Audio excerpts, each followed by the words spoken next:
നഊദു ബില്ലാഹ്, പടച്ച റബ്ബ് പൊരുത്തപ്പെടുന്ന ഒരു ആശയമല്ല.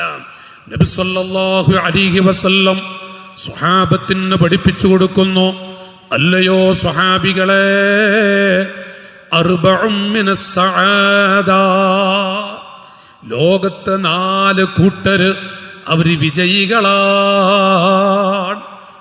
വിജയം എന്നുള്ളത് കാശ് ഉള്ളത് കൊണ്ട്, കുറെ കാശ് കൈകളിലുള്ളത് കൊണ്ടല്ല. മനസ്സമാധാനമുള്ള ജീവിതം, സന്തോഷമുള്ള ജീവിതം. അർബഉം മിനസ് സആദ, 4 ആളുകൾ, പുരുഷന്മാരാവട്ടെ സ്ത്രീകളാവട്ടെ, 4 പേര് വിജയത്തിന്റെ ഉടമകളാണ്. ആരാണവർ? അൽ മർഅത്തു സ്വാലിഹ, സ്വാലിഹായ പെണ്ണാൻ. വൽ മസ്കനു, ഒരു വീട് ലഭിക്കുന്ന വ്യക്തിയുമാണ്. വൽ മസ്കനുൽ വാസിഉ വൽ ജാറു സ്വാലിഹു വൽ മർകബുൽ ഹനീ. എത്ര സന്തോഷകരമാണ് സ്വാലിഹത്തായ പെണ്ണ്.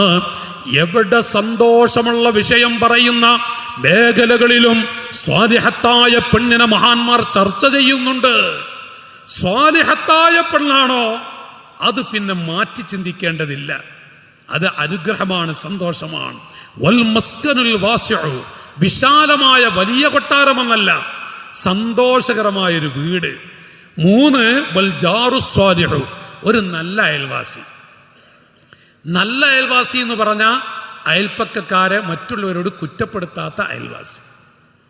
ഒരു അയൽവാസി നല്ലത് എന്ന് പറയുന്നത് ഒരിക്കലും അവർക്കൊരു ബുദ്ധിമുട്ടുണ്ടാക്കില്ല, ഒരു പ്രയാസമുണ്ടാക്കില്ല.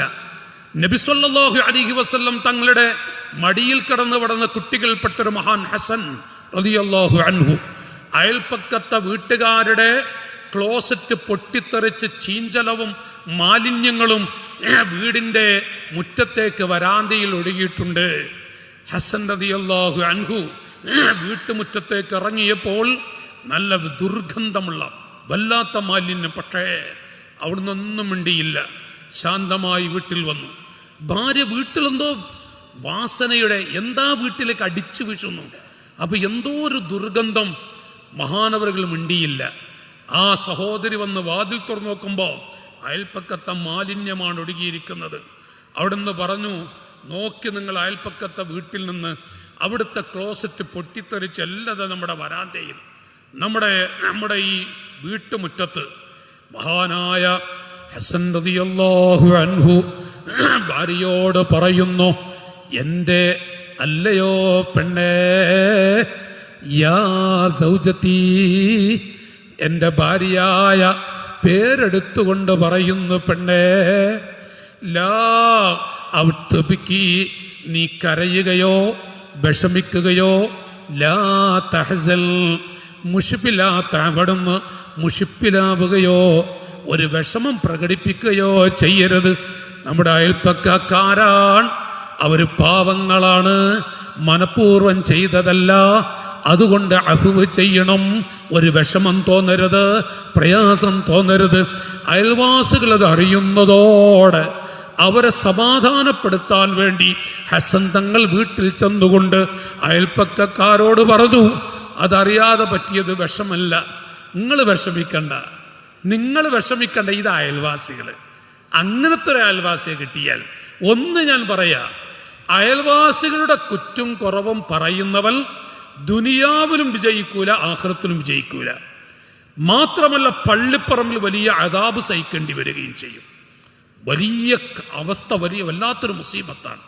അയൽപ്പക്കക്കാരുടെ കുറ്റും കുറവും പറയരുത്, അയൽവാസികളെ മോശമായി കാണരുത്. അത് മുസ്ലിമാവട്ടെ അമുസ്ലിമാവട്ടെ.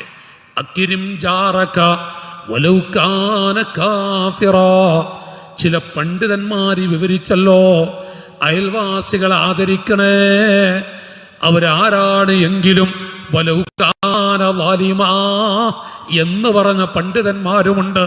അവർ മോശപ്പെട്ടവരാണെന്ന് നമുക്ക് തോന്നുന്നുവെങ്കിലും, ആളുകൾ പറയുന്നുവെങ്കിലും, അയൽവാസികളെ നിന്ദിക്കരുത്, അയൽവാസികളെ വേദനിപ്പിക്കരുത്, അയൽപ്പക്കക്കാരോട് പിണങ്ങരുത്.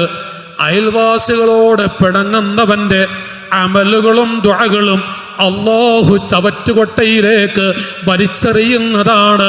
അയൽപ്പക്കക്കാരോട് പിണങ്ങുന്നവൻ മറ്റുള്ളവരോട് പിണങ്ങുന്നവനെ പോലെയല്ല. മറ്റുള്ളവരോട് പിണങ്ങുന്നവന് ലഭിക്കുന്ന ശിക്ഷയെക്കാളും 10 ഇരട്ടി ശിക്ഷയാണ് അയൽവാസികളോട് പിണങ്ങി നടക്കുന്നവന് അല്ലാഹു തആല കൊടുക്കാൻ പോകുന്നത്. അയൽവാസികളെ വെറുക്കരുത്, അയൽവാസികളെ വേദനിപ്പിക്കരുത്, അയൽവാസികളെ നിസ്സാരപ്പെടുത്തരുത്, അയൽവാസികളുടെ കുറ്റവും കുറവും മറ്റുള്ളവരോട് പറയരുത്. നബി മുഹമ്മദുർ റസൂലുള്ളാഹി സ്വല്ലല്ലാഹു അലൈഹി വസല്ലം ഇവിടെയാണ് നമ്മുടെ ജീവിതം പാകപ്പെടുത്തേണ്ടത്. ഇവിടെയാണ് നമ്മുടെ ജീവിതത്തിൽ മാറ്റമുണ്ടാക്കേണ്ടത്. അയൽവാസികളോട് സ്നേഹത്തിലുണ്ടോ അള്ളാഹുവിൻ്റെ പൊരുത്തം, റസൂലുള്ളാഹിൻ്റെ പൊരുത്തം, മഹാന്മാരുടെ കുരുത്തൊക്കെ കിട്ടും. അയൽവാസികളോട് എന്തിൻ്റെ പേരിലാവട്ടെ, എന്താണെങ്കിലും അല്ലാഹുമ്മ ഇന്നക അഫുവുൻ തുഹിബ്ബുൽ അഫ്വ ഫഅഫു അന്നീ. വിശുദ്ധ റമളാനിലെ അവസാനത്തെ 10 ദിവസവും ഇത് നമ്മൾ ദുആ ചെയ്യുന്നില്ലേ? നീ മാപ്പ് കൊടുക്കുന്നവനല്ലേ, നീ അഫ്വ് ചെയ്യുന്നവനല്ലേ, എനിക്ക് അഫ്വ് ചെയ്യണം എൻ്റെ അനുജാ. ഈ നിലക്ക് നാം ദുആ ചെയ്യുന്നുവെങ്കിൽ എന്തുകൊണ്ട് നമുക്ക് മറ്റൊരു സഹോദരന് അഫ്വ് ചെയ്തു കൊടുത്തുകൂടാ? അല്ലാഹു നമുക്ക് അഫ്വ് ചെയ്യാൻ ദുആ ചെയ്യുന്നുവെങ്കിൽ എന്തുകൊണ്ട് നമ്മുടെ കൂട്ടുകാർക്ക് അഫ്വ് ചെയ്തു കൊടുത്തുകൂടാ? നമ്മുടെ അയൽവാസികൾക്ക് മാപ്പ് കൊടുത്തുകൂടാ?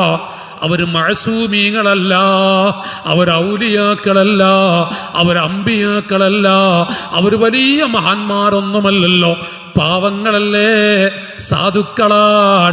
ചിലപ്പോൾ അവർ നമ്മെക്കാളും വിഷമമുള്ളവരായിരിക്കും, നമ്മെക്കാളും വേദനയുള്ളവരായിരിക്കും. അതുകൊണ്ട് മനുഷ്യത്വം എന്ന നിലക്ക് അയൽപ്പക്കക്കാർക്ക് അഫ്വ് ചെയ്യണം, അയൽവാസികൾക്ക് മാപ്പ് കൊടുക്കണം. അയൽവാസികളെ വെറുക്കരുത്, വെറുപ്പിക്കരുത്, വേദനിക്കരുത്, വേദനിപ്പിക്കരുത്. അയൽവാസികളുടെ വിഷയത്തിൽ വേദനിക്കരുത്, വേദനിപ്പിക്കരുത്. അഫുവൻ അഫുവൻ അഫുവൻ പണ്ഡിത ലോകം എഴുതി വെക്കുന്നു. അത് ആരാണെങ്കിലും ശരി, ന്യായീകരിച്ചത് കൊണ്ടൊന്നും കാര്യമില്ല. നമുക്ക് തോന്നും വളരെ മോശമാണ്, നിങ്ങൾ പറയുന്ന പോലെയല്ല, സലാമുസ്ലിയാർ നിങ്ങൾ പറയുന്ന പോലല്ല, അല്ലെ സലാമുല്ലർ നിങ്ങൾ വിചാരിച്ച പോലല്ല. എന്താവട്ടെ, അല്ലാഹു പടച്ച അവൻ്റെ പടപ്പുകളാണ്, അല്ലാഹുവിൻ്റെ അടിമകളാണ്.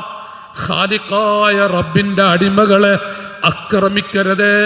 ഒരു വാക്കുകൊണ്ട് പോലും അവിടെ വീട്ടിലെ അയൽപ്പക്കത്തൊരു പെൺകുട്ടിയുടെ കല്യാണത്തിലെ അയൽപ്പക്കത്തെ വീട്ടിലുള്ള ആൺകുട്ടിയുടെ ഒരു കല്യാണം മുടക്കുന്നതോ പെൺകുട്ടിയുടെ കല്യാണം മുടക്കുന്നതോ അങ്ങനെ ഒന്ന് സംഭവിച്ചു പോകരുത്. അയൽപ്പക്കക്കാരുടെ ഒരു വിഷയത്തിലും ഒരു നന്മയും മുടക്കിപ്പോകരുത് എന്ന് പണ്ഡിതന്മാർ വിവരിക്കും.